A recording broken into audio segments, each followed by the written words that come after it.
Flying through life, the highs and lows of Sergeant Clark D. Hitchcock.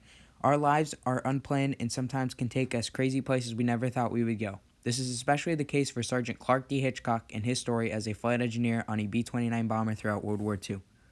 Sergeant Hitchcock's story starts on February 23, 1925, where he was born in Pennsylvania to his parents Edwina and William Hitchcock. Sergeant Hitchcock grew up during the Great Depression. At a young age, Mr. Hitchcock recalls what caused his father to lose everything. And what happened specifically in our family, my father, with a group of investors, had put everything they have and could get together in a new textile plant in Elizabeth, Tennessee. After this, his father lost the money they had invested in Tennessee, and the Hitchcock family was forced to move back to Pennsylvania. After moving back to Pennsylvania, the family had to sell their middle-class home and move to a rented area. A young Mr. Hitchcock got a job as a grocery deliverer. Did I have a job? Yeah, I had a job. From the time I was in still probably a sixth grader, I delivered groceries. Now, don't jump to the conclusions here, because remember, there were no supermarkets at that time. There were just family-owned grocery stores and butcher shops, meat markets. Sergeant Hitchcock began high school at Duquesne High School in Pittsburgh. He has some specific memories of his time in Duquesne High School during the Depression. The high school was large enough to have an Olympic-sized swimming pool and a swimming team, but they didn't have a parking lot because there was no need for it. Sergeant Hitchcock also recalls what he and his friends would do for fun around this time of the Depression. And we did lots of that, playing in the streets. And that was boys and girls together, even up through high school.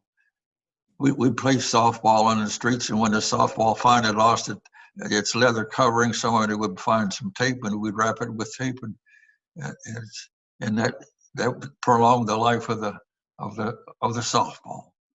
It was also around this time where Sergeant Hitchcock began a fascination with aircrafts. We kind of watched for airplanes, but that probably had a big effect on me. All the guys, no, not all the guys, a lot of the guys, but they thought that would be the most gratifying thing in the world, be able to fly an airplane. Now, as a 17-year-old student in high school, Sergeant Hitchcock watched horrified as the Japanese had bombed Pearl Harbor. Sergeant Hitchcock recalls his and his friends' reactions to the attack. When the news came over the radio that Pearl Harbor had been bombed, the first reaction was, "Where's Pearl Harbor?" So it was, kind of what does that mean? So what? But once they realized the extent of the bombing of Pearl Harbor and how it had been carried out, I can't say that they had 100% support, but the majority of people were immediately ready to go after Japan. The attack on Pearl Harbor ultimately made Sergeant Hitchcock decide to make a heroic decision and fight in World War II. What made you join? What made? Yes. Yeah. Pearl Harbor. Yeah. That's what happened. There was one issue standing in Sergeant Hitchcock's way. He was not 18 years old yet. He could only enlist in the Enlisted Reserve Corps, but he wouldn't be called up until he was 18, as he remembers. I was 17, of course, as I told you, when I enlisted, and that was in what they called the Enlisted Reserve Corps, the ERC. The Army would allow you to enlist at 17, but it wouldn't call you until you were 18. Now, the Navy and the Marine Corps would take 17-year-olds. The Army would not. So I reported for active duty, in Pittsburgh, and that was on the 4/12/1943, and by that time I was I was just a month or so past my 18th birthday. But before reporting for active duty, Sergeant Hitchcock has one vivid memory of how he spent his last day before entering the service. Four of my school buddies, we came out, and I had a 22, and we went out on the hillside, and we spent the day together out on the hillside shooting targets, and that's the last I saw him. Every one of those boys went into the service, and I because of going in different directions following discharge, I never had opportunity to meet up with any of them since or afterwards. After Sergeant Hitchcock reported for active duty in Pittsburgh, he was sent to Air Corps basic training in Jefferson Barracks, Missouri.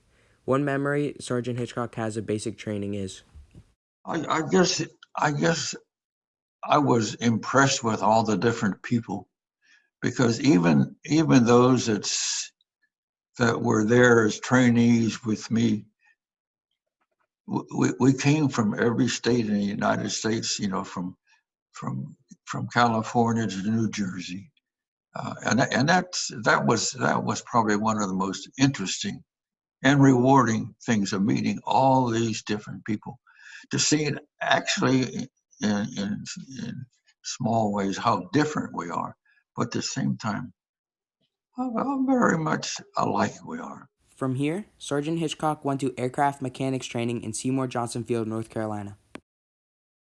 From there, he went to advanced aircraft and engine mechanics training in Chanute Field, Illinois. After that assessment, Sergeant Hitchcock's group was activated to fly B-29 bombers. From there, he attended Pioneer Instrument Division, a factory school in Teterboro, New Jersey. After this, he was assigned to McCook Air Base in North Carolina, where he was finally assigned to a B-29 crew. He remembers, The next assignment was at McCook Air Base, North Carolina, and that's when we were assigned as B-29 crews, but we had never seen a B-29 yet. We were assigned to airplanes that didn't exist. From here, he was assigned to Fairchild Aviation Center in Brooklyn, New York. From here, he was finally ready to see combat. He departed from the United States on January 2nd, 1945 to Guam. He recalled from the trip, The next move was when we departed the United States, and that was in January of 1945, January the 2nd, 1945, and we departed from Seattle, Washington on a converted Dutch freighter. That was an experience. The crew couldn't speak English. The officers were Dutch merchant marine. The crew were civilians. All right, so we departed the United States on January the 2nd, 1945, from Seattle, Washington, and we arrived at Guam on January the 27th, so that's approximately a month at sea. he arrived in Guam on January 27, 1945, and after all this training, he was ready to take on the Japanese and serve his country. During his stay in Guam, Sergeant Hitchcock served his country proudly, serving tirelessly mission after mission over Japan in his B-29 bomber. During the interview, Mr. Hitchcock expressed that malfunctions were common for planes in World War II. Like I said, the B-29s were rushed into service so fast and so soon, they weren't ready to be military long-range bombers yet. But it was the only way possible to reach Japan and back. Most flights from Guam to Japan lasted 12 to 15 hours. Being a soldier in World War II wasn't easy. Oftentimes, soldiers would be put in difficult positions, especially on missions. Flight engineers played crucial roles during the war. Oftentimes, the mistake as flight engineer could mean a failed mission. General Curtis LeMay also expected a lot of his men. Soldiers like Sergeant Hitchcock usually served on a maximum of 35 missions. This rule was instituted to help the mindset of soldiers who serve for a long time. Many of Mr. Hitchcock's missions were firebombing missions over Japan. Prior to the droppings of the atomic bombs, America launched a series of air attacks on Japan. America was hoping that Japan would give up and the war would be over. For most of the war, Hitchcock was stationed in Guam. Though most of the time he was busy, occasionally he would explore the 10-mile island he was on. I had a Jeep, and I would drive down to the Samoro villages. I made friends with some of those people. I would go down and visit with them. Being in the military was not easy for Sergeant Hitchcock or anyone else in the 314th Bomb Wing. One thing Hitchcock enjoyed about the military was the opportunity to attend college through the GI Bill. Throughout his military career, Hitchcock made a good amount of friends. The soldiers in the military often were homesick. Friends were the closest they had to family at the time. Communication during World War II was obviously a lot different than it is today. Being far from home was hard on many soldiers. Hitchcock expressed these were your everyday people. One day someone would be working or living at home, and they would be drafted into the military. Soldiers in World War II did an incredible job, and their sacrifices will always be remembered. Clark Hitchcock was discharged March 3, 1946. A waiting troop train delivered us to the separation center at Camp Atterbury, Indiana. Winter dress uniforms, which is that, were issued with appropriate service ribbons, stripes, and slash marks. Follow-up paperwork was completed by a line of military clerks whose typewriters clattered unceasingly in production line order. Mistakes, omissions, and misspellings were rampant, and seemingly the expected order of the day. The 314th Bombardment Wing was disbanded after the war. Mr. Hitchcock served in the military roughly 3 years and flew on countless missions as a flight engineer. After his service, Mr. Hitchcock attended college through the GI Bill. Mr. Hitchcock also went to several events recognizing his service. Though he lost contact with many of his friends after the service, he'll never forget the influential years of his life that he spent with them. You know, if I had my way, every 17-year-old